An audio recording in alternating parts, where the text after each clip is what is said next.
बिस्मिल्लाहिर्रहमानिर्रहीम। अस्सलाम वालेकुम स्टूडेंट्स, उम्मीद करता हूँ आप सब लोग खैरियत से होंगे। स्टूडेंट्स, आज हम चैप्टर नंबर 8 क्लास 9 मैथमेटिक्स का करने जा रहे हैं और इस सिलसिले में हमने एक्सरसाइज 8.1 जो है ये इसका आखिरी जो चेक पॉइंट था वो हमारे पास लास्ट वीडियो में जो है मिस हो गया था। तो अपनी इस वीडियो में इस चेक पॉइंट को हम कंप्लीट करेंगे और हमारा टॉपिक है ज्योमेट्री ऑफ स्ट्रेट लाइंस। और फ़ौरन ही हम 8.1 एक्सरसाइज के बाद 8.2 एक्सरसाइज की तरफ चले जाएंगे। तो हमारे पास यहाँ पे चेक पॉइंट में क्वेश्चन है, slope of line P Q is 5, find the slope of line perpendicular to P Q.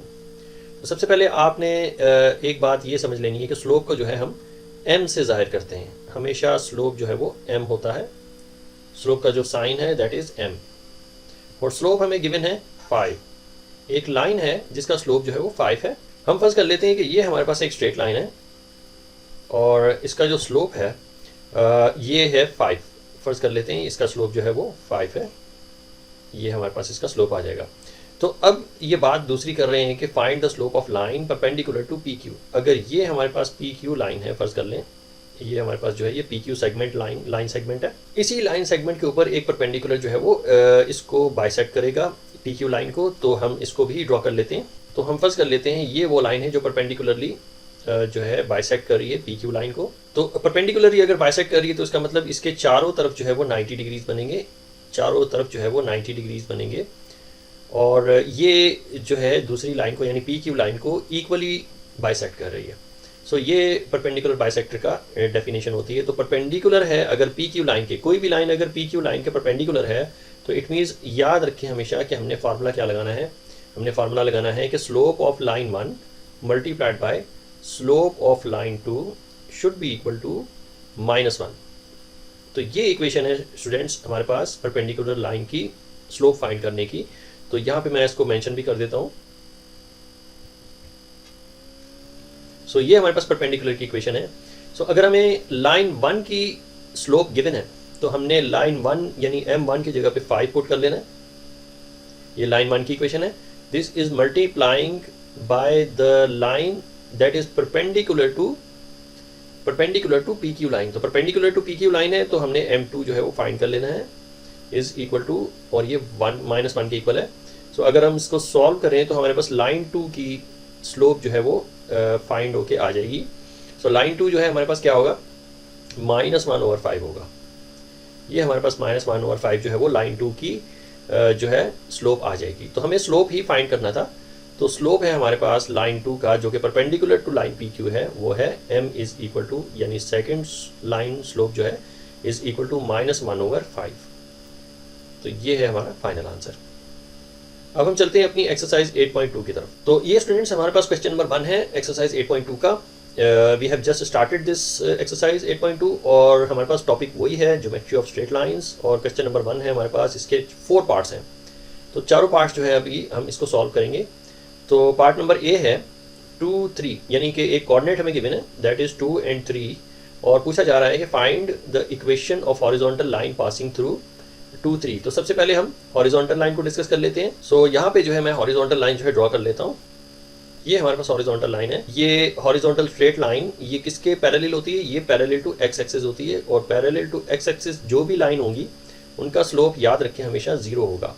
इनका जो स्लोप होगा वो हमेशा 0 होगा। अब वो क्यों 0 होगा मैं आपको इसको प्रूव करके दिखाता हूँ। तो इस एक एग्जांपल को मैं आपके सामने रखता हूँ। अब आप देख सकते हैं कि यहाँ पे ये हॉरिजॉन्टल जो लाइन है रेड कलर की ये पैरेलल टू एक्स एक्सिस है। ये पैरेलल टू एक्स एक्सिस है। सो अगर ये पैरेलल टू एक्स एक्सिस है तो अगर कोई से भी 2 पॉइंट हम ले लेते हैं, फॉर एग्जाम्पल हम एक पॉइंट ये ले लेते हैं और एक पॉइंट जो है ये ले लेते हैं।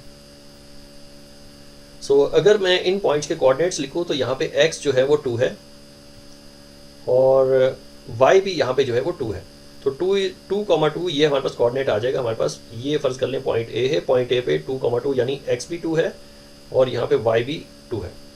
और जो सेकंड पॉइंट है मैंने सपोज किया है वो है, सेकंड पॉइंट जो मैंने सपोज किया है ये फर्ज कर लें कि ये पॉइंट b है और पॉइंट b पे x की वैल्यू 8 है जैसा कि आप देख सक रहे हैं। तो x की जगह पे आपने 8 लिखा और y की जो है यहाँ पे वैल्यू 2 है। सो 8 और 2 ये हमारे पास ये दूसरे कोऑर्डिनेट हो गए। सो इन 2 कोऑर्डिनेट्स की मदद से अगर हम m फाइंड करें यानी इसका इसी लाइन का स्लोप फाइंड करें तो इसका आंसर हम देखते हैं क्या आएगा। सो स्लोप का हमारे पास फार्मूला होता है m is equal to y2 - y1 and x2 - x1 x2 minus x1। इसी के अंदर हम वैल्यूज़ अपनी पुट करेंगे। तो y2 हमारे पास है 2 और y1 जो है वो 2 है। सो 2 माइनस 2 डिवाइडेड बाय x2 जो है हमारे पास 8 है और x1 जो है वो 2 है। सो नीचे आएगा हमारे पास 8 माइनस 2। सो आप देख सकते हैं कि 2 minus 2 is 0 divided by 8 minus 2 is 6। इसका कोई मतलब नहीं बनता क्योंकि ऊपर 0 है तो हमारा आंसर ही 0 आना है। तो इसका मतलब हमारे पास जो भी स्ट्रेट लाइन होगी जो कि हॉरिजॉन्टल टू यानी पैरेलल टू एक्स एक्सिस होगी या हॉरिजॉन्टल लाइन होगी स्ट्रेट लाइन, तो हमेशा याद रखें इसका जो स्लोप है वो हमेशा 0 आएगा। तो हमारे पास ये बात कर रहे हैं कि हॉरिजॉन्टल लाइन है, तो इसका मतलब हमने हमेशा हॉरिजॉन्टल लाइन का जो स्लोप है वो 0 ही लेना है। तो अब हम चलते हैं अपने क्वेश्चन की तरफ और 1 बाय 1 हर पार्ट को जो है सॉल्व करते हैं। तो हमारे पास फर्स्ट पार्ट है पार्ट ए, और पार्ट ए में हमारे पास एक कोऑर्डिनेट गिवन है, x की वैल्यू 2 है और जिसमें y की वैल्यू जो है वो 3 है। अब जो है ये कह रहे हैं हमसे कि इक्वेशन बनानी है इन्हीं पॉइंट से, जबकि हमारे पास line passing through horizontal line है। सो हॉरिजॉन्टल लाइन है तो इसका हमेशा आपने याद रखना है कि स्लोप जो है वो 0 होगा। तो स्लोप 0 है और एक कोऑर्डिनेट भी गिवन है, तो हम लाइन की इक्वेशन फॉर्म कर सकते हैं और उसके लिए हमें वही स्लोप वाला फार्मूला ही जो है लगेगा, लेकिन इसका डिफरेंट जो है वो फॉर्म होगी, यानी m is equal to x2 minus x1 whole is equal to y2 minus y1। तो इस फार्मूले में इस इक्वेशन के अंदर अगर हम वैल्यूज पुट करें तो हम अपनी लाइन की इक्वेशन फाइंड कर सकते हैं। सो हम m जो है हमने ऑलरेडी फाइंड किया हुआ है वो है 0, चूँकि हॉरिजॉन्टल लाइन थी तो इसका हमेशा 0 ही आंसर होगा। और बाकी चीज़ें आपने बदस्तूर पुट कर लेनी है। x2 हमारे पास हम सपोज़ कर लेंगे ये x जो है हमारे पास 2 है, माइनस x1 को हमने x लिख देना है क्योंकि हमने लाइन इक्वेशन बनानी है, इज़ इक्वल टू y2 की जगह पे हमने 3 पुट कर दिया और ये माइनस y इसके साथ हमने कंबाइन कर लेना है। So you know very well कि जो भी चीज़ 0 से मल्टीप्लाई होती है उसको 0 कर देती है। तो यहाँ पे लेफ्ट हैंड साइड पे हमारे पास 0 is equal to 3 minus y, और इवेंचुअली अगर हम माइनस y को दूसरी तरफ लेके जाएं तो y की वैल्यू जो है हमारे पास 3 आ जाएगी। तो स्टूडेंट्स ये ही लाइन की इक्वेशन है। अगर आप इसको इक्वेशन फॉर्म में लिखना चाहते हैं तो ये हमारे पास हो जाएगा y माइनस 3, यानी 3 को दूसरी तरफ लेके जाएंगे तो y minus 3 is equal to 0। तो आप दोनों तरह से लाइन की इक्वेशन को लिख सकते हैं, y इज इक्वल टू 3 या y minus 3 is equal to 0, दोनों ही तरीके ठीक है। तो ये हमारे पास एक लाइन की इक्वेशन आ जाएगी। अब हम चलते हैं पार्ट बी की तरफ। सो पार्ट बी में हमारे पास कोऑर्डिनेट है 8 एंड 0। 8 एंड 0 हमारे पास ये कोऑर्डिनेट है जिसमें x और y की वैल्यूज़ हैं, और अगेन ये हॉरिजॉन्टल लाइन है तो m जो है हमारे पास 0 रहेगा, यानी स्लोप हमेशा 0 रहती है क्योंकि हॉरिजॉन्टल लाइन है और हॉरिजॉन्टल लाइन जो है वो पैरेलल टू x एक्सिस होती है। इसका आंसर हमेशा स्लोप का आंसर हमेशा 0 ही आएगा।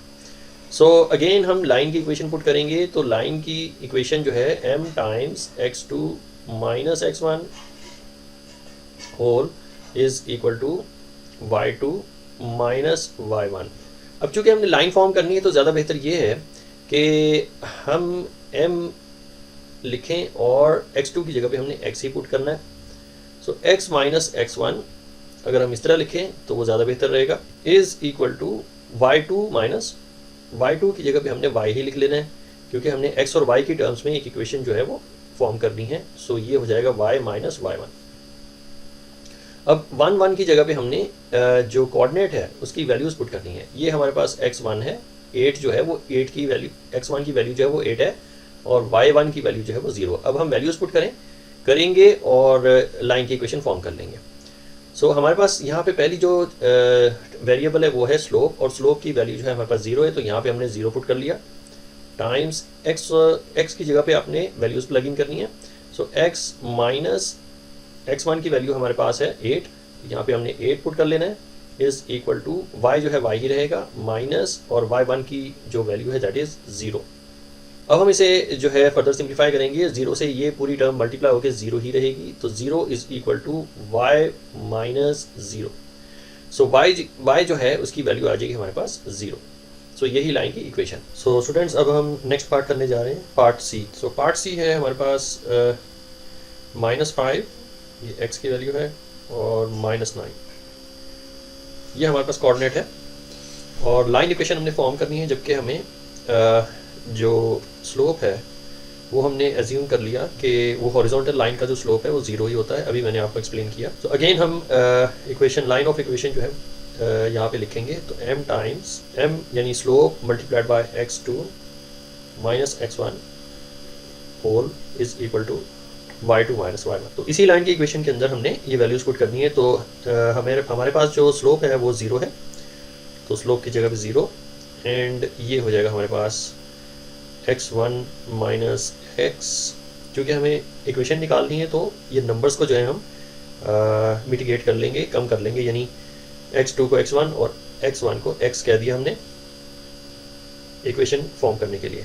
सो ये फिर अकॉर्डिंगली हमारे पास y1 इज माइनस y हो जाएगा। तो अब हम वैल्यूज पुट करेंगे तो 0 से x माइनस x1 मल्टीप्लाई होके 0 ही रहेगा, और ये इक्वल टू y1 जो है हमारे पास यहाँ पे इसकी वैल्यू -9 है। सो ये -9 आ गया, -9 एंड -y। अब y को जो है दूसरी तरफ ले जाएंगे तो हमारे पास y की वैल्यू आ जाएगी -9। सो -9 जो है हमारा आंसर है। सो ये है लाइन की इक्वेशन। हम इसको अल्टरनेटिवली जो है वो y plus 9 is equal to 0 equation form में भी लिख सकते हैं। हमारे पास ये दोनों तरीके हैं इक्वेशन को लिखने के। सो अब जो है हमारे पास लास्ट पार्ट है। लास्ट पार्ट में हमारे पास ये दो फ्रैक्शंस की शक्ल में जो है ये कोऑर्डिनेट्स हैं। सो पहला जो हमारे पास फ्रैक्शन है वो है -3/2 कॉमा -5/2। ये हमारे पास कोऑर्डिनेट है और दो फ्रैक्शन की शक्ल में है, और पहला जो फ्रैक्शन है वो x को रिप्रेजेंट करता है और दूसरा फ्रैक्शन जो है वो y को रिप्रेजेंट करता है। और जबकि हमारे पास क्वेश्चन में गिवन है कि हॉरिजॉन्टल लाइन है, अगर हॉरिजॉन्टल लाइन है पैरेलल टू x एक्सिस होती है और इसका स्लोप हमेशा 0 आता है, तो m इज इक्वल टू ये हमारे पास 0 हो जाएगा। अब हमने यहाँ पे लाइन की इक्वेशन ड्रॉ करनी है। सो हमारे पास यहाँ पे जो स्लोप है वो m है multiplied by x1 minus x is equal to y1 minus y।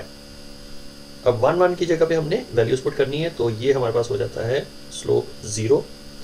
यहाँ पे हमने 0 पुट करना है, स्लोप की जगह पे हमारे पास इसकी वैल्यू यानी 0 आ जाएगी, और चूंकि ये 0 से मल्टीप्लाई होगा तो ये x1 माइनस x जो है ये वैनिश हो जाएंगे, इज इक्वल टू हमारे पास जो वैल्यू रह जाएगी वो y1 की वैल्यू है। y1 जो है हमारे पास -5/2 है, सो -5/2 minus y। So left hand side पे हमारे पास जो वैल्यू आएगी वो है 0, तो 0 is equal to -5/2 minus y। इसे हम सिंप्लीफाई कर लेंगे, y को जो है दूसरी तरफ ले जाएंगे तो y इज इक्वल टू हमारे पास y की वैल्यू आ जाएगी -5/। तो ये हमारे पास लाइन की इक्वेशन है। लेकिन अगर हम चाहें तो इसे फ्रैक्शन से हटा के इसको एक सिंगल लाइन में भी ला सकते हैं। तो 2 से हमने मल्टीप्लाई कर देना है y को, तो फाइनली हमारे पास जो लाइन की इक्वेशन आएगी वो होगी 2y इज इक्वल टू -5, या इसको अगर दोबारा से हम लिखें तो ये हो जाएगा हमारे पास 2y plus 5 is equal to 0। तो ये हमारे पास लाइन की इक्वेशन आ गई। तो ये है हमारा फाइनल आंसर। अब हम करने जा रहे हैं क्वेश्चन नंबर 2, और क्वेश्चन नंबर 2 में 4 पार्ट्स हैं, और 4 पार्ट्स में हमें कोऑर्डिनेट्स गिवन है, और क्वेश्चन में इंफॉर्मेशन गिवन है कि find the equation of vertical line passing through vertical line. So मैंने आपको पहले ही एक्सप्लेन किया था कि जो वर्टिकल लाइन होती है इसका स्लोप हमेशा अनडिफाइंड होता है। तो slope of a vertical line is always be undefined. तो अगर मैं आपको यहाँ पे इसको प्रूफ करके दिखाऊं तो इसी ग्राफ के ऊपर मैं आपको प्रूफ करके दिखा देता हूँ कि क्यों स्लोप एक वर्टिकल लाइन का अनडिफाइंड होता है जो कि पैरेलल टू वाई एक्सिस होती है। सो इसे जो है मैं आपको सॉल्व करके भी दिखाता हूँ। सो हम फर्स्ट कर लेते हैं कि हम दो पॉइंट्स जो हैं, कोई भी दो पॉइंट्स इस लाइन के ऊपर हम कंसिडर कर लेते हैं।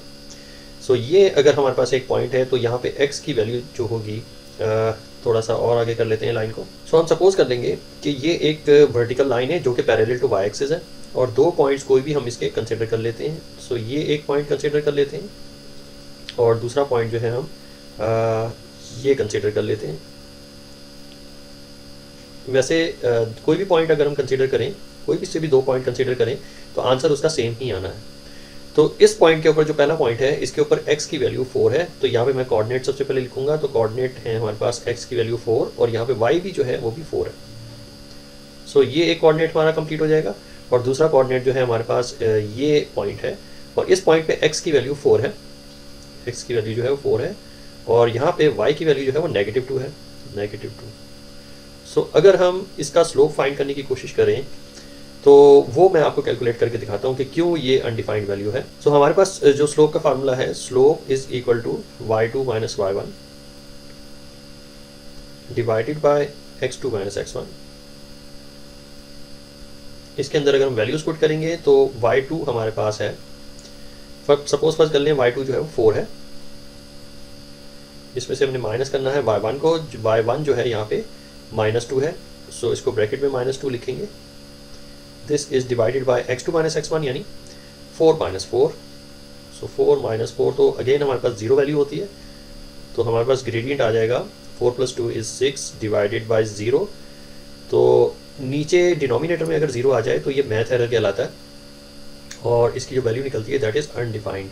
कैलकुलेटर पे अगर पुट करेंगे तो वो मैथ एरर दिखाएगा, और अगर आप फ्रैक्शन जो है इस तरीके से लिखेंगे कि नीचे अगर 0 आ रहा है तो वो वैल्यू अनडिफाइंड वैल्यू हो जाती है। तो लिहाजा यहाँ पे स्लोप है अनडिफाइंड जो कि है 6/0।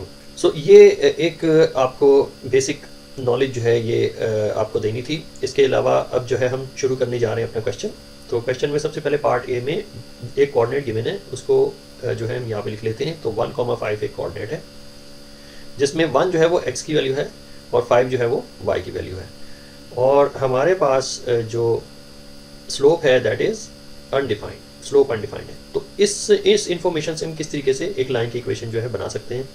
सो लाइन की इक्वेशन मैं यहाँ पे पहले सबसे पहले यहाँ पे लिख लेता हूँ कि slope multiplied by x2 minus x1, यहाँ x1 minus x multiplied by whole multiplied by is equal to y2 minus y1। तो ये हमारे पास लाइन की इक्वेशन है, इसके अंदर हमने वैल्यूज पुट करनी है। तो जैसा कि मैंने आपको बताया है कि y की वैल्यूज ऊपर और x की वैल्यू नीचे आती है, तो यहाँ पे अगर हम y की वैल्यू चेक करें तो वो 5 है, तो 5 y की वैल्यू है, और डिनोमिनेटर में हमेशा 0 आएगा क्योंकि ये स्लोप जो है अनडिफाइंड है। सो डिनोमिनेटर में अगर 0 आ जाए तो वो वैल्यू अनडिफाइंड हो जाती है।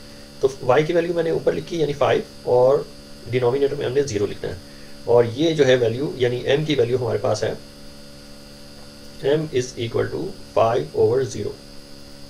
इस केस में हमारे पास m की वैल्यू है 5/0 अगर हम ये कोऑर्डिनेट यूज़ करते हैं 1,5 वाला। तो यहाँ पे हमने m की वैल्यू यानी 5/0 पुट कर दी। अब जो है हमने x और y की वैल्यूज पुट करनी है। तो x की वैल्यू यहाँ पे 1 है, minus x whole is equal to y2 minus y1। तो y की वैल्यू यहाँ पे 5 है, तो यहाँ पे हमने 5 पुट करना है, और माइनस y1 को हमने ओनली y लिख दिया। सो स्टूडेंट्स 5 जो है यहाँ पे इस ब्रैकेट से मल्टीप्लाई होगा, तो 5 times 1 minus x is equal to, और 0 जो है दूसरी तरफ जाके मल्टीप्लाई होगा क्योंकि यहाँ पे 0 डिवाइड कर रहा है, तो इक्वेशन की दूसरी तरफ जाएगा तो उनसे मल्टीप्लाई होगा। तो 5 माइनस y से ये 0 जो है मल्टीप्लाई होगा, और अब हम इसको एक्सपेंड कर लेंगे। तो 5 time 1 is 5 minus 5 time x is 5x is equal to 0 times किसी को भी मल्टीप्लाई करें तो ये 0 ही आंसर आएगा। सो नेगेटिव 5x हम दूसरी तरफ ले जाएंगे, तो 5x इज़ इक्वल टू 5, तो हमारी x की वैल्यू आ जाएगी 1, x इज़ इक्वल टू 1, 5 से कैंसिल, तो x की वैल्यू हमारे पास 1 आ गई। और अगर हम इसको इक्वेशन टाइप में लिखें तो ये x minus 1 is equal to 0, ये हमारे पास ये लाइन की इक्वेशन इस तरीके से आ जाएगी। ये हमारा हो जाएगा पार्ट 1 का आंसर। अब हम पार्ट बी करने जा रहे हैं। तो पार्ट बी हमारे पास है एक कोऑर्डिनेट जो कि है 9,6, और 9,6 प्लस हमें ये इंफॉर्मेशन गिवन है कि लाइन जो है वो वर्टिकल है। तो लाइन अगर वर्टिकल है तो इसका स्लोप हमेशा अनडिफाइंड आएगा, और चूँकि हमारे पास यहाँ पे अनडिफाइंड स्लोप है तो डिनोमिनेटर में हमेशा 0 आएगा, और चूँकि y की वैल्यू हमारे पास यहाँ पे 6 है तो 6 को हमने ऊपर लिखना है। अगर आपको इसकी समझ में नहीं आई तो दोबारा से मैं एक्सप्लेन कर देता हूँ कि m is equal to y2 minus y1 over x2 minus x1 इस तरह लिखा जाता है। तो y चूँकि हमें लाइन की इक्वेशन बनानी है तो y2 की जगह पे हमने क्या लिखना है, 6 लिख देना है। तो ये स्टूडेंट्स हमारे पास इक्वेशन होती है स्लोप की। तो हमारे पास न्यूमरेटर में हमेशा y की वैल्यू और डिनोमिनेटर में x की वैल्यूज आती हैं, change in the y divide by change in the x। तो हमारे पास ऑलरेडी y की वैल्यू 6 है, कोऑर्डिनेट के अंदर गिवन है, और x की वैल्यू यहाँ पे जो है वो 9 है। सो हमने जो है ग्रेडियंट इज इक्वल टू यानी स्लोप लिखना है। चूँकि ये अनडिफाइंड है, अनडिफाइंड क्यों है मैंने अभी आपको जो है प्रूफ करके भी दिखाया, क्योंकि ये वर्टिकल लाइन है और पैरेलल टू y एक्सिस है, तो लिहाजा इसकी हमेशा वैल्यू अनडिफाइंड निकलती है। तो लिहाजा स्लोप हमेशा इसके डिनोमिनेटर में 0 ही रहता है, जबकि y की वैल्यू कोई भी हो हमने इसके अंदर पुट कर देनी है। तो y की वैल्यू यहाँ पे इस कोऑर्डिनेट पे क्या थी, 6 थी, तो 6 को मैंने y की जगह पे पुट कर दिया। तो ये हमारे पास जो स्लोप है वो 6/0 निकलेगा। अब इसी 6/0 को हमने लाइन की इक्वेशन में पुट करना है। तो लाइन की इक्वेशन है हमारे पास m times x2 minus x1 is equal to y2 minus y1। तो ये हमारे पास लाइन की इक्वेशन है और स्लोप की जगह पे हमने उसकी वैल्यू पुट कर देनी है 6/0 टाइम्स x2 की जगह पे उसकी वैल्यू यानी 9 पुट कर देंगे, ये 9 माइनस x हो जाएगा, और इज इक्वल टू y2 की जगह पे उसकी वैल्यू यानी 6 पुट कर देंगे, 6 माइनस y। अब हम इसे सॉल्व करेंगे तो 6 जो है मल्टीप्लाई होगा 9 माइनस x से, 9 माइनस x से मल्टीप्लाई हो जाएगा, इज इक्वल टू, और 0 जो है दूसरी तरफ जाके 6 माइनस y से मल्टीप्लाई होगा, 6 माइनस y। इसे हम सिंप्लीफाई करेंगे तो 6 टाइम्स 9 इज 54 माइनस 6x, और 0 से ये पूरी वैल्यू मल्टीप्लाई होकर 0 ही रहेगी। तो हमारे पास जो इक्वेशन आएगी वो होगी 6x इज इक्वल टू 54, ये हमारे पास इक्वेशन आ जाएगी। इसे हम सिंप्लीफाई करेंगे तो x की वैल्यू जो है वो 6 times 9 is 54, x is equal to 9 के इक्वल आ जाएगा। ये हमारी लाइन की इक्वेशन है। अल्टरनेटिवली हम इसे इस तरह भी लिख सकते हैं कि x minus 9 is equal to 0, x is equal to 9 या x minus 9 is equal to 0, ये दोनों तरीक़ों से हम लाइन की इक्वेशन को रिप्रेजेंट कर सकते हैं। तो ये है हमारा फाइनल आंसर। स्टूडेंट्स अब जो है सी पार्ट हमारे पास ये है -4, -7। अब -4 जो है वो x की वैल्यू है और -7 जो है वो y की वैल्यू है। और अगर इसमें से स्लोप निकालना चाहें, चूँकि हमें क्वेश्चन में गिवन है कि वर्टिकल लाइन है, तो वर्टिकल लाइन का हमेशा जो स्लोप होता है दैट इज़ अनडिफाइंड। उसकी वजह ये होती है कि इसके स्लोप के जो डिनोमिनेटर है उसमें 0 की वैल्यू आ रही होती है। और इसको मैंने आपको इलेबोरेट भी करके दिखाया है, एक एग्जांपल भी मैंने आपको इसकी सॉल्व करके दिखाई थी कि क्यों 0 आता है। तो स्लोप इज इक्वल टू हमेशा x की जगह पे 0 आएगा, क्योंकि x की वैल्यूज चेंज नहीं हुई होती, तो अल्टीमेटली यहाँ पे 0 ही वैल्यू आती है। यानी x2 की भी वही वैल्यू होती है, x1 की भी वही वैल्यू होती है। यानी फर्ज कर लें अगर 3 है तो 3 माइनस 3 इज इक्वल टू 0, जबकि y की जगह पे y की वैल्यू हम पुट करते हैं y2 माइनस y1, तो इसका जो वैल्यू है y की यहाँ पे -7 है। तो यहाँ पे हमने -7 पुट कर दिया। अब हमने -7/0 को प्लग इन करना है अपनी लाइन की इक्वेशन में। तो लाइन की इक्वेशन अगेन हमारे पास जो है m जो है मल्टीप्लाई होगा, m जो है ये मल्टीप्लाई होगा x2 माइनस x1, यानी आप इसको x1 माइनस x भी लिख सकते हैं, whole is equal to y2 minus यहाँ y1 माइनस y। हमने चूँकि x और y के टर्म्स में लाइन की इक्वेशन निकालनी है तो 2 लिखने की ज़रूरत नहीं। स्लोप की जगह पे हमने उसकी वैल्यू पुट करनी है, यानी -7/0, और ये मल्टीप्लाई हो रहा है x1 माइनस x से, यानी x1 की वैल्यू जो है हमारे पास -4 है, minus x is equal to y1 की वैल्यू हमारे पास यहाँ पे -7 है, तो -7 माइनस y। तो हमने वैल्यूज प्लग इन कर ली। अब हम इसे सॉल्व करेंगे। तो -7 जो है मल्टीप्लाई होगा अपनी इस ब्रैकेट से जिसके अंदर 2 टर्म्स हैं, -4 and -x। This equals to 0 जो है दूसरी तरफ जाके उन दोनों से मल्टीप्लाई होगा। तो ब्रैकेट से हम शुरू करेंगे इसको लिखना, तो -7 माइनस y। सो यहाँ पे राइट हैंड साइड पे तो हमारे पास सिंपली आंसर 0 आ गया, और दूसरी तरफ अगर हम इसको एक्सपेंड करके देखें तो ये हमारे पास 4 7 टाइम्स 28 पॉजिटिव और पॉजिटिव 7x। यहाँ पे स्टूडेंट्स हमने इसे सिंप्लीफाई करना है। ये हमारे पास positive 7x is equal to -28, x की वैल्यू हमारे पास आ जाएगी -28/7। So x is equal to -4, यहाँ अल्टरनेटिवली हम इसे लिख सकते हैं x plus 4 is equal to 0। तो ये हमारे पास है लाइन की इक्वेशन, ये हमारा फाइनल आंसर। आप चाहें तो दोनों तरीक़ों से इस वे में भी लिख सकते हैं लाइन की इक्वेशन, और इस मेथड से भी आप लिख सकते हैं लाइन की इक्वेशन। अब हम सॉल्व करेंगे पार्ट डी। तो पार्ट डी के कोऑर्डिनेट्स हैं 1/4, 3/4। फर्स्ट वैल्यू हमेशा x की वैल्यू होती है, हम इसको x से रिप्रेजेंट करेंगे, और सेकंड वैल्यू जो है हमारे पास y की वैल्यू है। सो हमारे पास ये जो स्लोप होगी, slope is equal to undefined, उसकी वजह ये कि नीचे 0 है, तो आपने नीचे 0 पुट कर देना है और ऊपर y की वैल्यू को एज इज लिख देना है, तो 3/4। अब इस स्लोप की वैल्यू को हमने लाइन की इक्वेशन में प्लग इन करना है, तो slope multiplied by x1 minus x whole is equal to y1 minus y।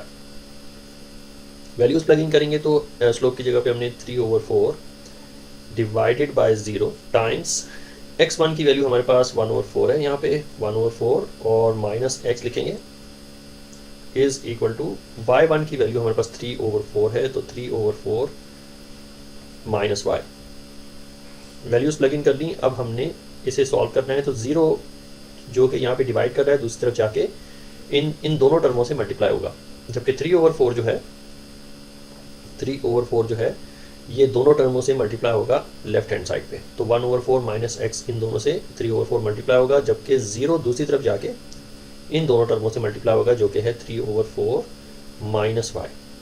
अब ईच टर्म को मल्टीप्लाई करेंगे तो हमारा आंसर आएगा 3 times 1 is 3, 4 times 16 minus 3/4 x is equal to 0। ये हमारे पास 0 आंसर आएगा यहाँ पे। अब यहाँ पे चाहे तो आप एलसीएम ले सकते हैं, इसको फ्रैक्शन से सिंगल लाइन में ला सकते हैं इस इक्वेशन को, अदरवाइज आप माइनस 3/4 एक्स को दूसरी तरफ ले जाएं तो ये पॉजिटिव हो जाएगा। तो यहाँ पे मैं इसे सॉल्व करके आपको दिखा देता हूँ कि माइनस 3/4 एक्स अब जो है इसको अगर हम राइट हैंड साइड पे लेके जाएं तो ये पॉजिटिव हो जाएगा इज इक्वल टू 3/16। सो इसे अगर हम सॉल्व करें तो क्रिस क्रॉस मल्टीप्लिकेशन हो सकती है, तो 16 times 3x is equal to 4 times 3। Simplify करने से हमारे पास 3 टाइम्स 16 जो आंसर आएगा, सो इसे हम कैलकुलेट कर लेंगे। 16 मल्टीप्लाइड बाई 3 48 आंसर है। सो ये हमारे पास 48x is equal to 12। So x की वैल्यू आ जाएगी हमारे पास 12/48। सो इसका आंसर आता है 12 times 1, 12 times 4 is 48, 1/4। So x की जो वैल्यू आई है 1/4, यही हमारे पास लाइन की इक्वेशन है इसकी।